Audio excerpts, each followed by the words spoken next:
Hi everybody, welcome to another tutorial. As you know, I am an artist and graphic designer, and today I have a really special video for you guys. I am going to show you the real life process of how I completed this client commission, from client brief to final design. As you can tell, I was commissioned to design a book cover. This is just a mock-up, but the book is going to be published very soon and I already received a copy, which you will get to see at the end of this video. So be sure to watch till then.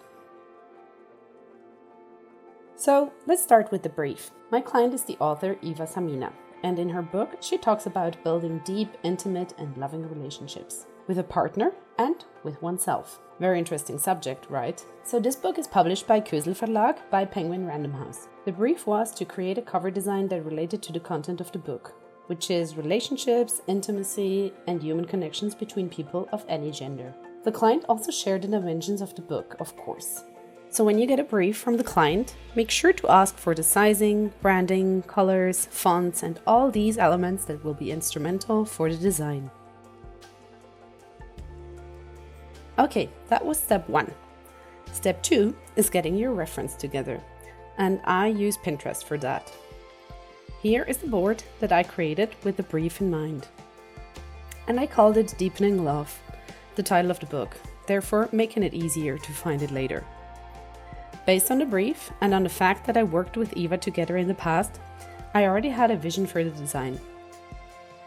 So when I boiled it down, I wanted to express warmth, intimacy, and holism. Plus, the author herself mentioned a couple of times the idea of opposed figures coming together. So I thought it would be nice to experiment with playing cards that have this mirror effect to represent the concept of unity through opposition, kind of like yin and yang. And then I was also looking for some inspiration on how to place the text, as you can see here. I used these two to get inspired on how to position the title and the name of the author. After I got a good idea of what I wanted, I went to Procreate to sketch it out. It's pretty much like pen on paper, but with the freedom of working digitally and undoing or redoing whatever I want. I started off from the aesthetic of mirroring bodies and mirroring elements in my composition.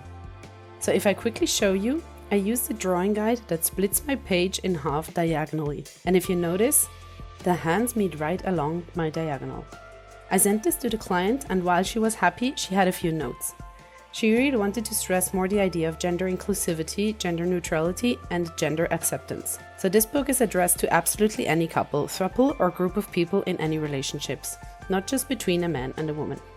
To take a more androgynous route, I basically just zoomed into the previous illustration to avoid any physical cues that might indicate the two genders.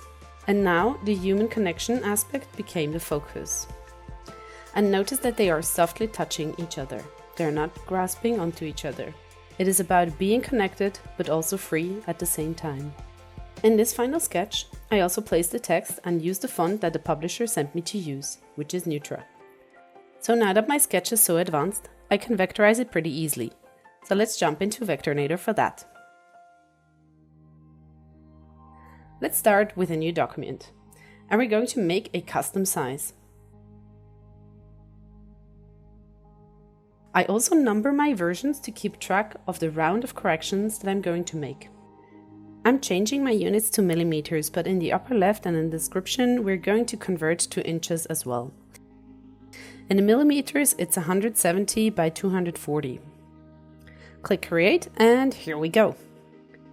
Now I'm bringing in the sketch from my photos. I lower the opacity and I lock it.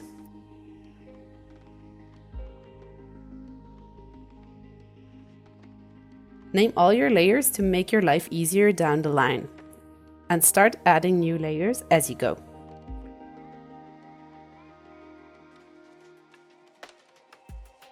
Let me actually add a background. The color scheme was defined by my client. The nice thing about it is that it really matches my own branding, which is kind of nice. Here's an easy way to import palettes. So if I go back to Procreate, I go to my palette, I select it, drag it, and I go to Vectornator and just boop. The colors are here now too. Let me add the background, which is going to be this softer pink, by simply creating a rectangle. I will lock it and then actually hide it, since I need to draw all my shapes first. Okay, next layer, which I would just call bodies. My go-to method is using this really neat pencil tool, because I like to draw my shapes freely and adjust them little by little. I left the smoothing pretty high, which is great, with simple shakes like mine. And I also made the vector transparent, so I can see the sketch below. Don't mind the details for now, just trace the shapes in parts and in bulk. We will create more lines later that will indicate where different parts of the body end or begin.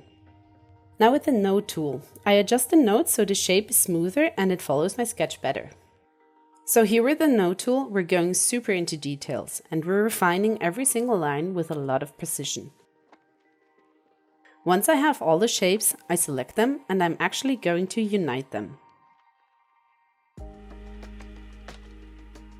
Perfect!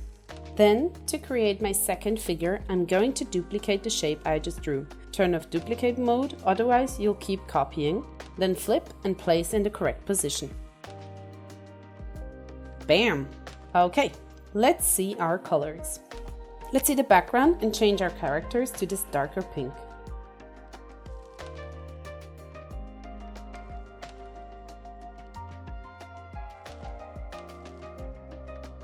Now I'm going to draw the contour of my characters to bring more definition.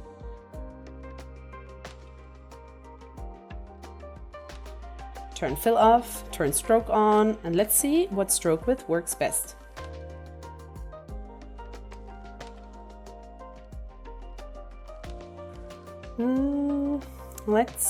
Let's keep it at 1.5.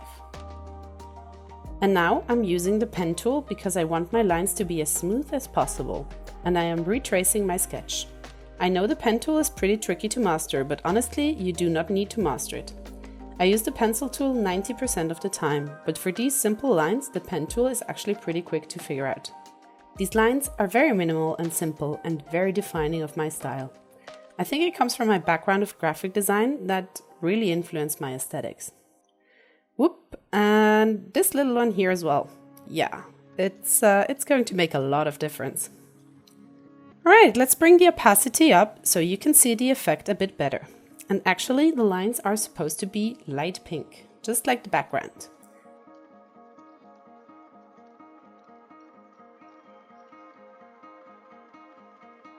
Ah, yeah, here we go, much better. Once you see all your colors, it's really important to go over your lines again and make sure they work refined. So this, for example, can look better.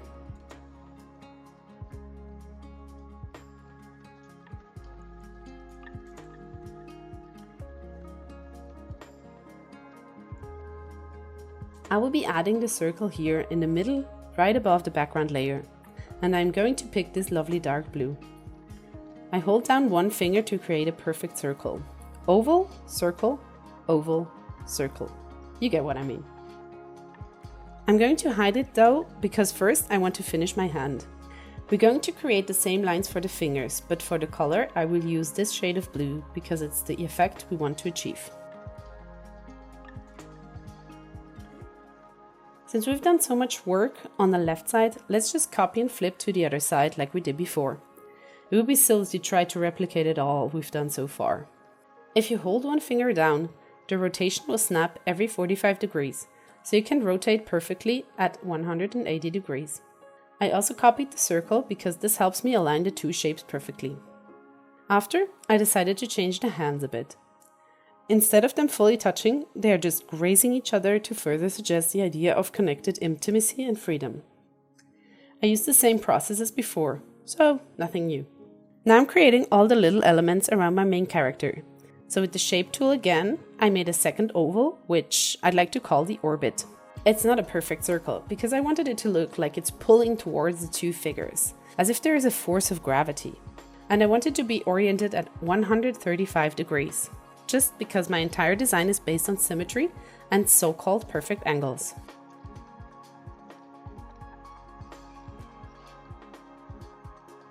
And I want it to be white and a little bit thicker. I love that the center of the oval is exactly where the two hands meet. Okay, now again I'm using my trusty pencil tool to draw the leaves.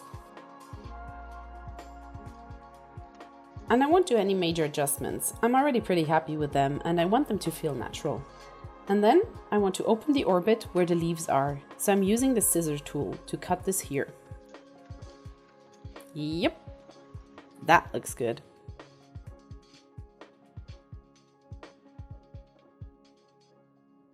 And now let's duplicate and rotate the composition so we can reflect on the other side.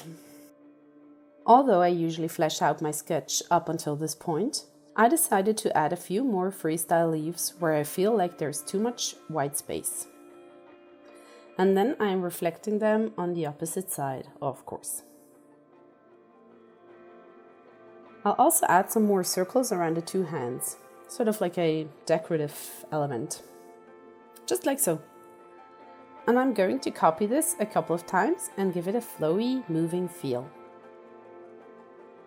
Last but not least, the sun and the moon. The work of the author is also very much based on the principle of male and female coming into one, either in one couple or in one person. I think it's like another little Easter egg element that expresses the idea of yin and yang.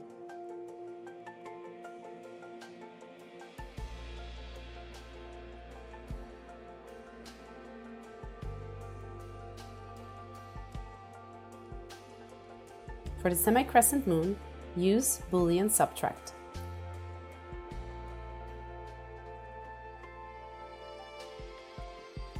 And in this corner, we just have two smaller circles that overlap each other. Okay, we've come this far. So let's focus on the text elements. So let's create a text box with the author's name, and then I select the font that was given to me in the initial brief. I liked how all caps looks here, and I'm adjusting the size, but I think I'm going to keep the tracking as is without spacing it out. Same for the title. It's the same font family but in bold, obviously much bigger. And then I'm following the same principles for the little descriptive text here in the lower half of the cover. These texts are given to me, so you don't need to write anything yourself.